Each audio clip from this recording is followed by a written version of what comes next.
Any idea?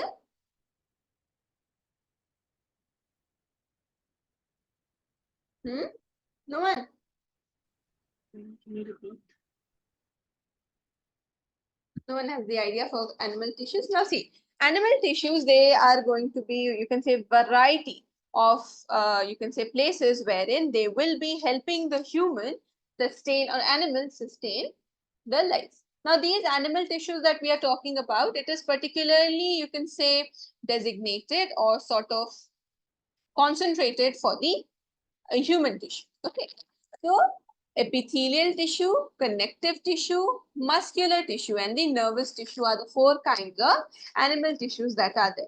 The first one that we will be talking about is the epithelial tissue. Now see, epithelial tissue, this is the one, epithelium. The meaning of epithelium is the outermost covering of the body. Epithelium. Understood? The outermost covering. Now, not just the covering. Okay, tell me one thing, students. How many of you know the difference between covering and lining? Are they the same thing or are they different? And if they are different, what does it mean? Who can tell me?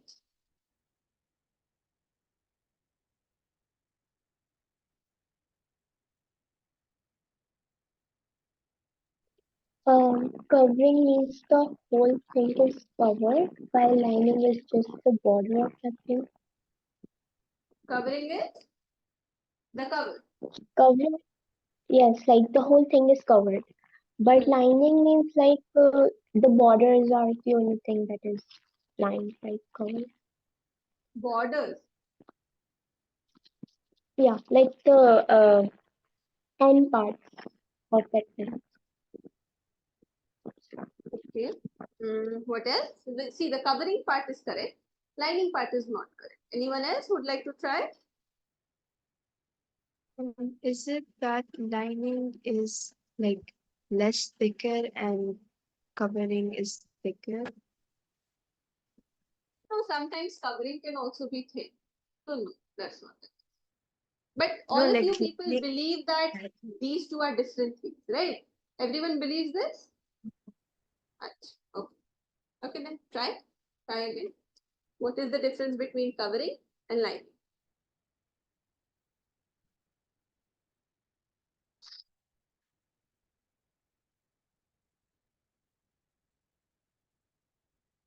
No one.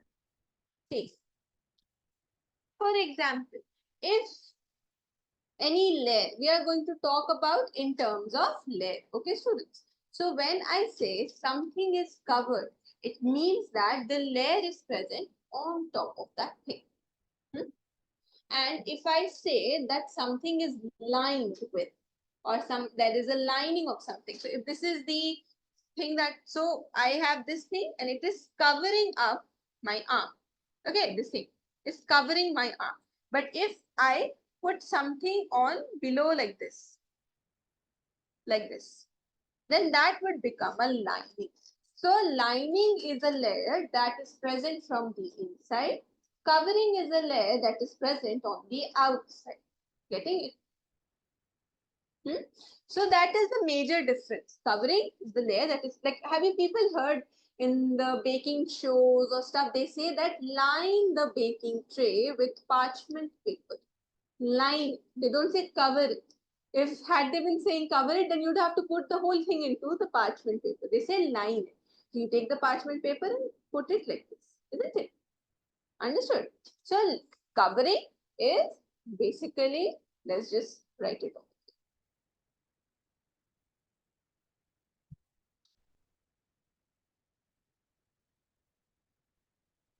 Covering is like layer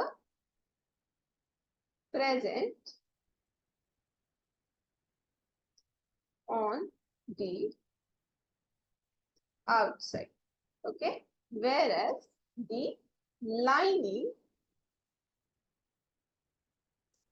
layer present on the inside. Is it clear? The difference between lining and covering is clear to everyone. Does anyone have any doubts in this? No one. So when we talk about the epithelial tissues, so these are the ones that have a very protective nature. They have the function to cover the organs and line the body cavity as well. So see, I've here drawn a picture of a stomach. Okay. So here, if the lining is present on, if the layer is present on the outside, then that is covering. But if it is present on the inside, then that is lining. So the epithelial tissue is responsible for lining also. It's responsible for covering also. And it is responsible for protection also. If it is covering something, then it naturally means that it is being, it is providing the protection to any kind of thing that it is covering. Now the epithelial tissues are present and it covers the whole body. Wherever, like our skin is the largest organ of our body, right? And it covers the whole entire internal structure and everything. And it acts like a protective barrier for our body. So that is our skin. Now the cells of this particular tissue, they are very tightly packed. Tightly packed means the cells are very, very closely situated to each other. And naturally, you people have already learned that if the cells are very closely associated, very tightly packed, then there will be no intercellular spaces, isn't it? Oh, now moving forward. Now remember that these epithelial cells or the cells of the epithelial tissue, they are permeable to stuff. Permeable means that they can allow certain substances to pass through. So they can allow the exchange of materials. So because of the exchange of materials to and from the body, the epithelial cells, they are permeable. For example, the cells of the lungs or the cells of the alveoli, they are permeable to the exchange of gases. Is it clear, students? Any doubts? Yes, ma'am. Oh. Now let us talk about the different types of epithelial tissue. Now you already know that if you are, talking about the different types of anything, there has to be some sort of criteria, right? So what is the basis of our division or the basis of criteria? First of all, the structure of the cell. Second, the location of the cell, like where is it present? And third, the function of the cell or the function of the tissue, what it performs. So we are dividing our epithelial tissue into several types depending upon the structure, depending upon the location, and depending upon the function. Is it clear to everyone? Yes, ma'am. Squamous epithelium is the first kind of epithelial tissue. Then the second kind is stratified epithelium. Third is cuboidal epithelium. Then we have columnar epithelium and ciliated columnar epithelium. And the last one is glandular epithelium. So these are the different types of epithelial tissues that are found in our body. Now, don't get scared with the names. Once you'll get, like this is the first time you people are studying it, once you'll get familiar with it, you'll understand it much more better. So I'm speaking it again.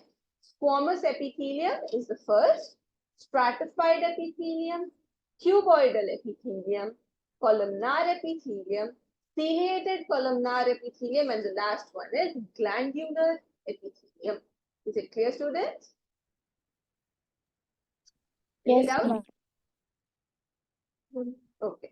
All right. So now you people note down this part and we'll move forward. You write down like animal tissues are of 4 types.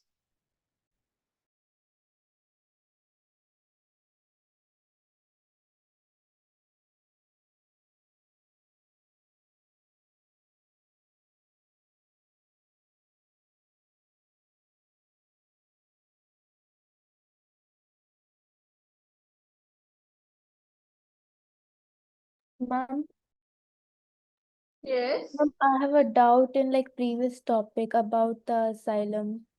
Acha, okay. You write this part, then I'll explain the doubt. Okay. Okay, ma'am.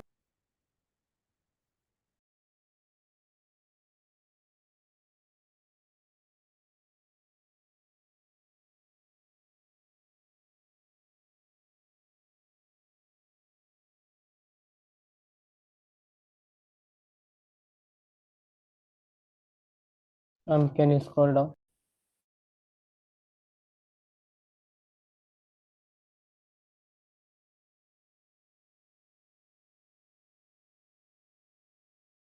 Is everyone done till here? No, ma'am. Okay, okay, No, ma'am. okay.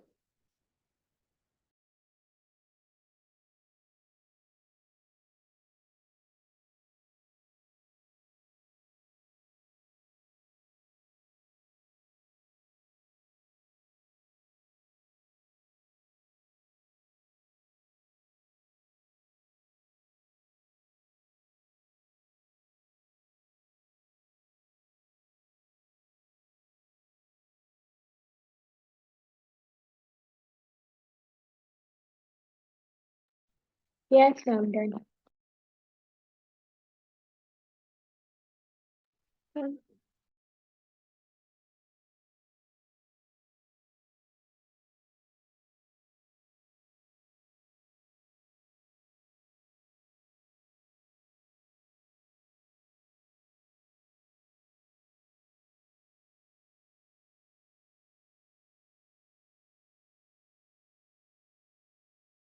Done, ma'am. Okay, everyone's done writing these parts of like the different types of animal tissues. Yes, Yes, ma'am. ma'am. Yes, ma'am. Okay, then you write this part, the difference between covering and lining. This you should know.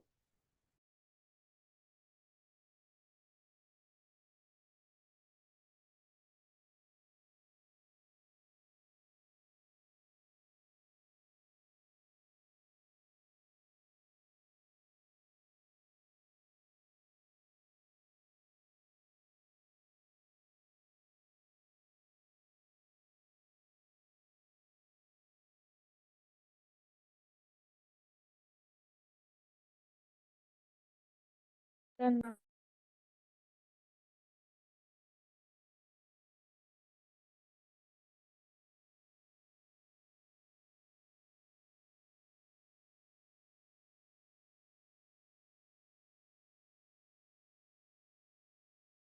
Everyone's done till here?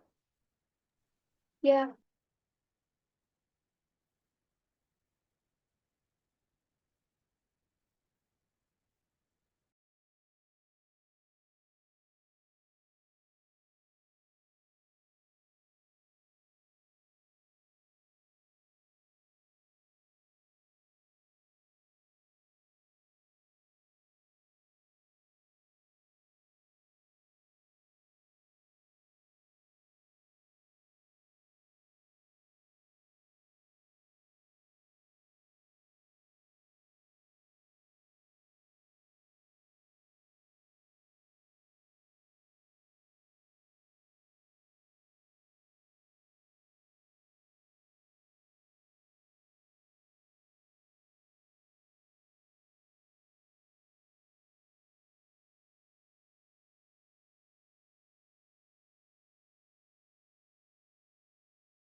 Done, ma'am.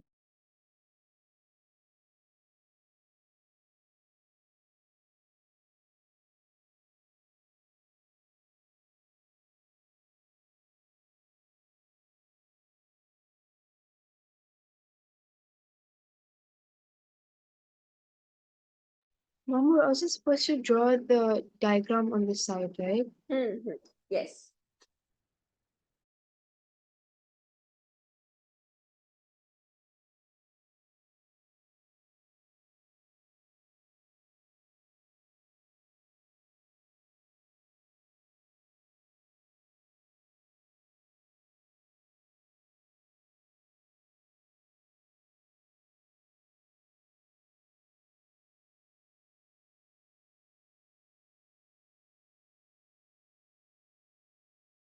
I'm done, Mom.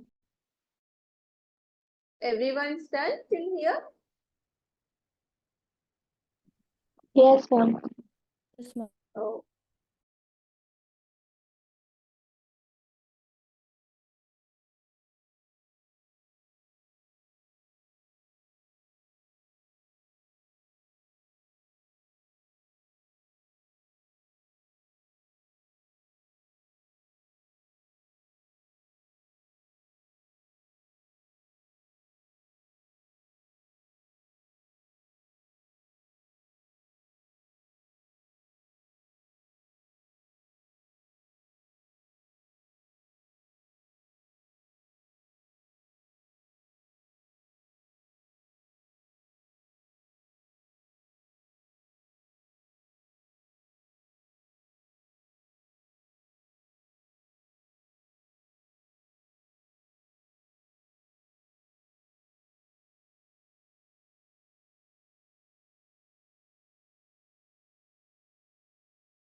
Done, ma'am.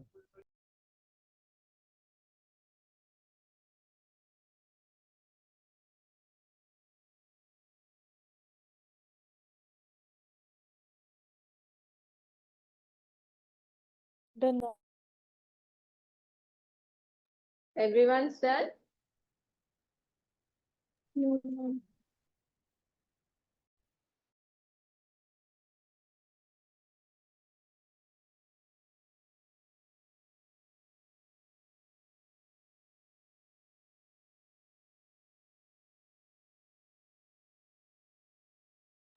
I'm done, Mom.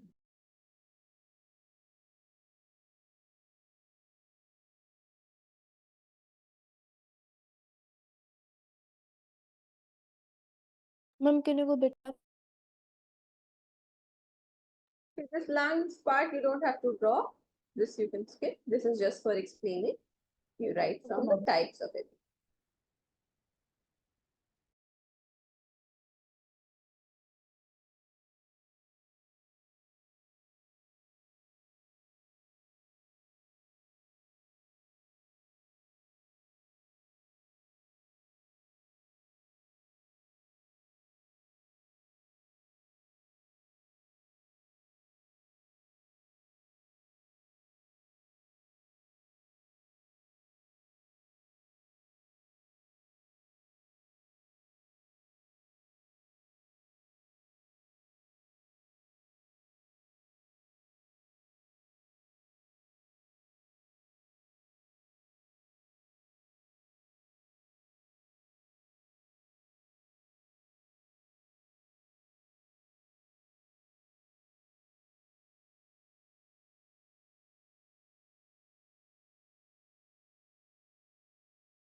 Done.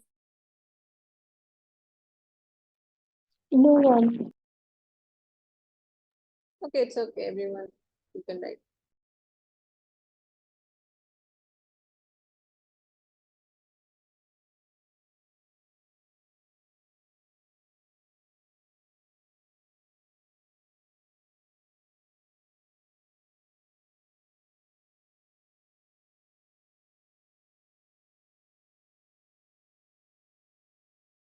I'm done.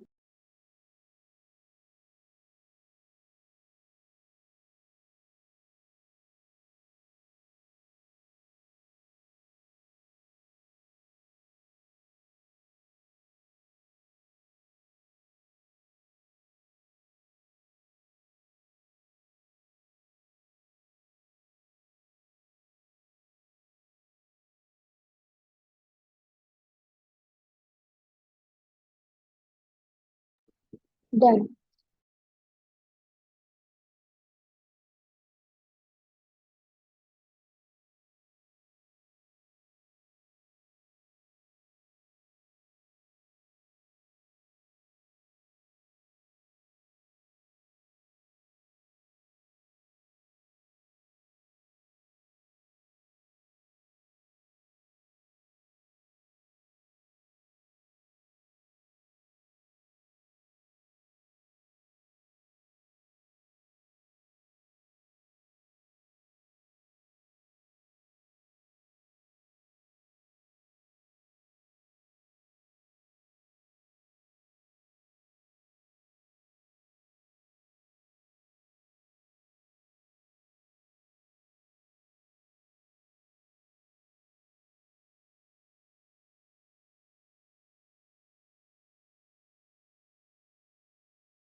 Done, students? Done till here?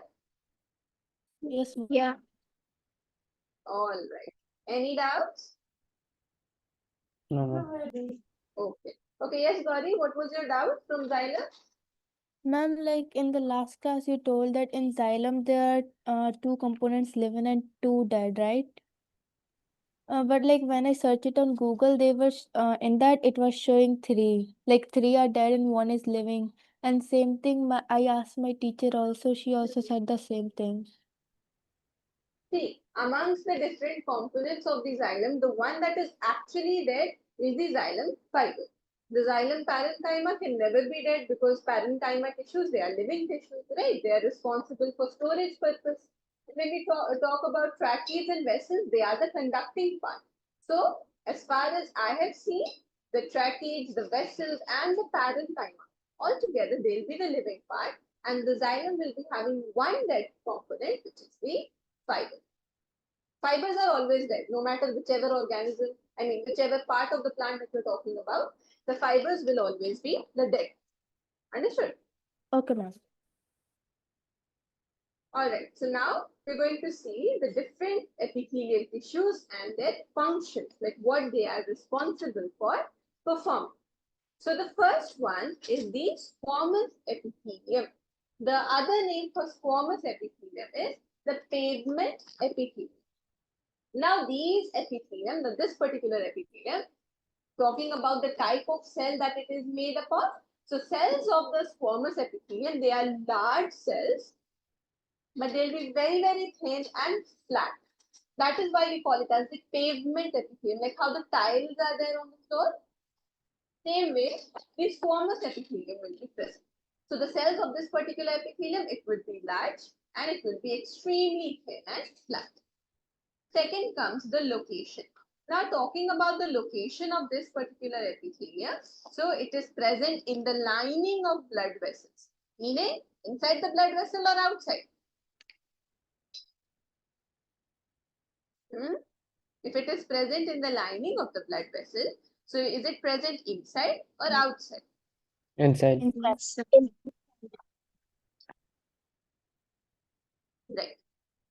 Since it is present in the lining of the blood vessel, it is present inside.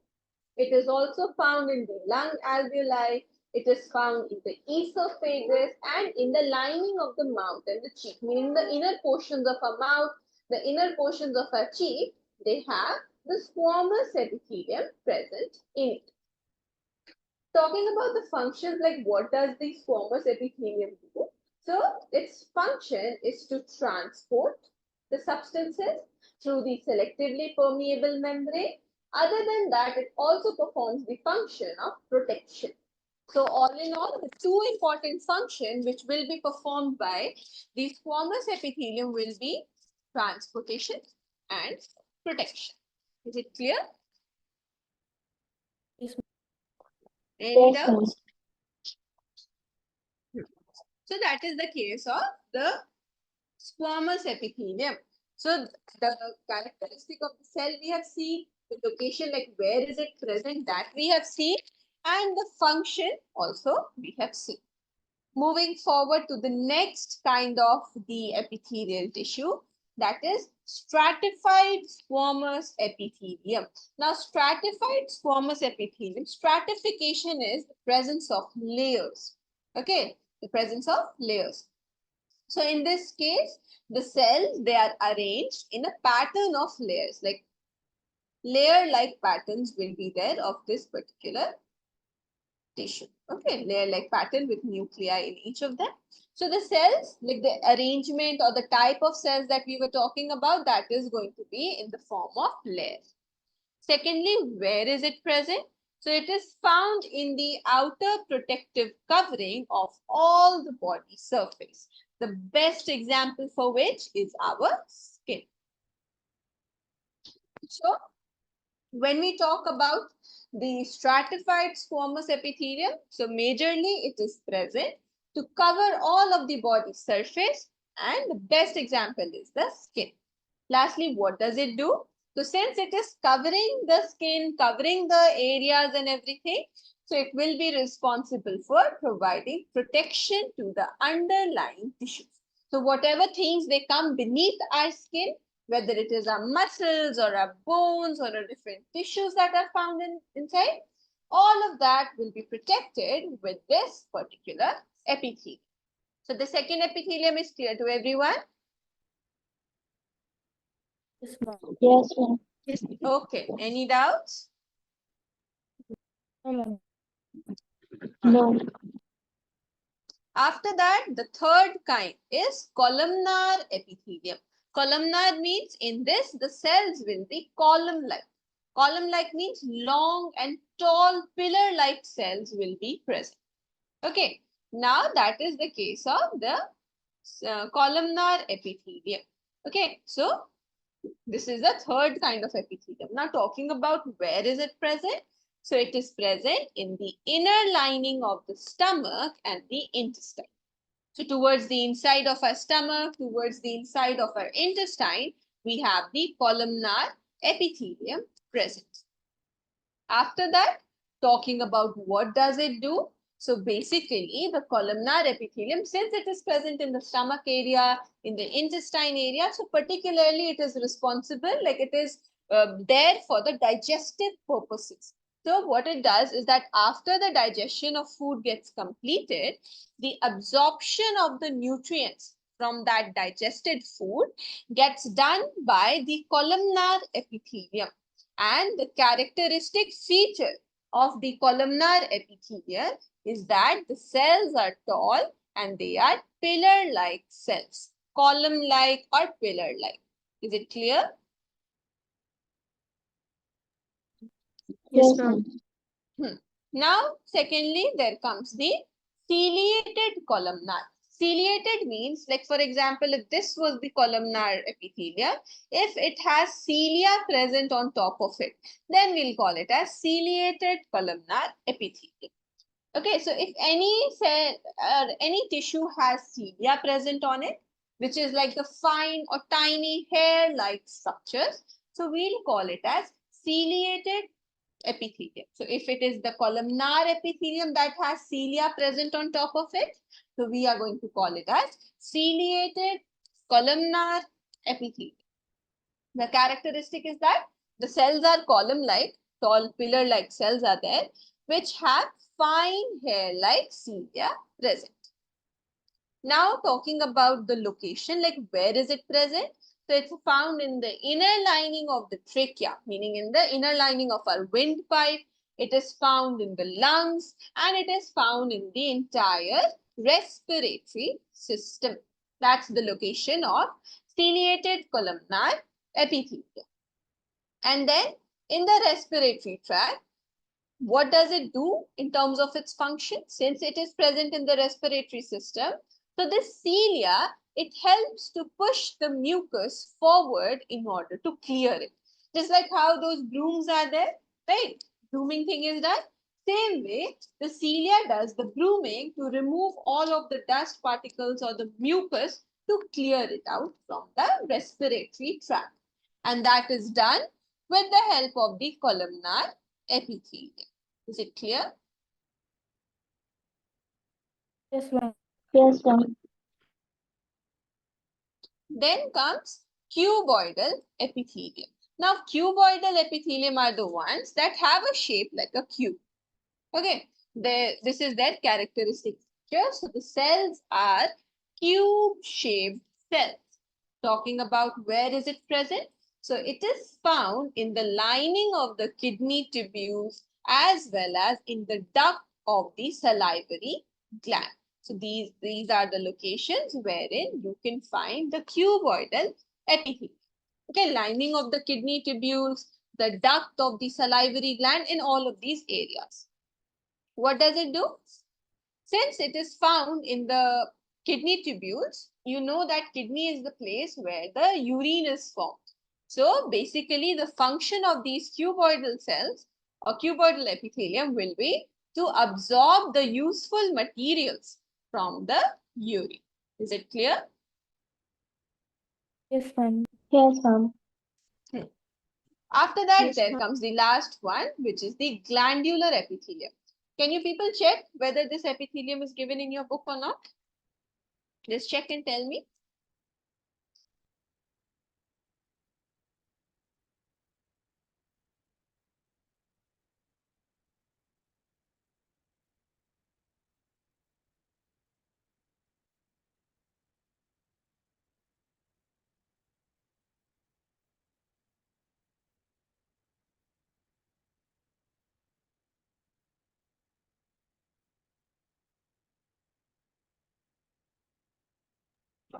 Yes, ma'am, it's given. It's there.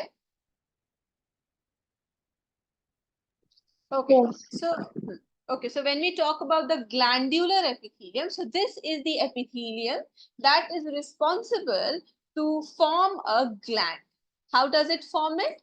So the characteristic is that this is the epithelial tissue which folds inwards. For example, if this is the tissue, then it will be folding inwards like this to form a gland-like structure. Okay, a multicellular gland is formed from the glandular epithelium. Where is it present? It's present in the stomach, it's present in the intestine and the pancreas, wherever secretory cells are present. What does it do? Synthesis and secretion of substances like enzymes, hormones at the epithelial surface. So since it makes a gland, it acts like a gland. So it will be doing what a gland does. Now the gland can either secrete the enzymes or they can secrete the hormones. So thereby the glandular epithelium has that particular function. Is it clear? Any Yes, doubts? ma'am. Okay. All right. Now you people note down.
Done, ma'am.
Done, ma'am. Everyone's done till here? No, ma'am. Yes, ma'am. Okay, okay. So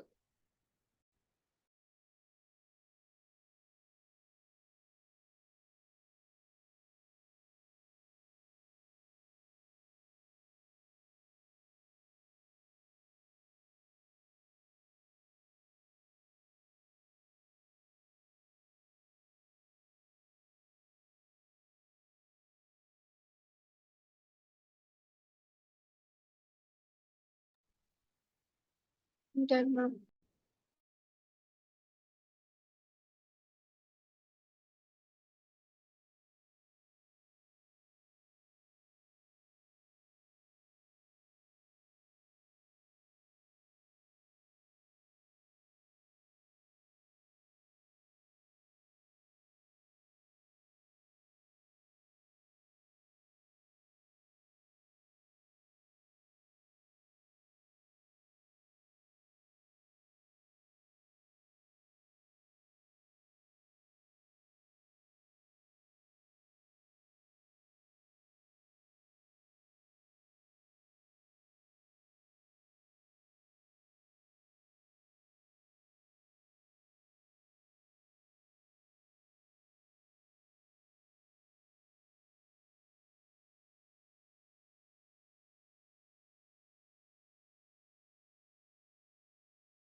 Done, ma'am.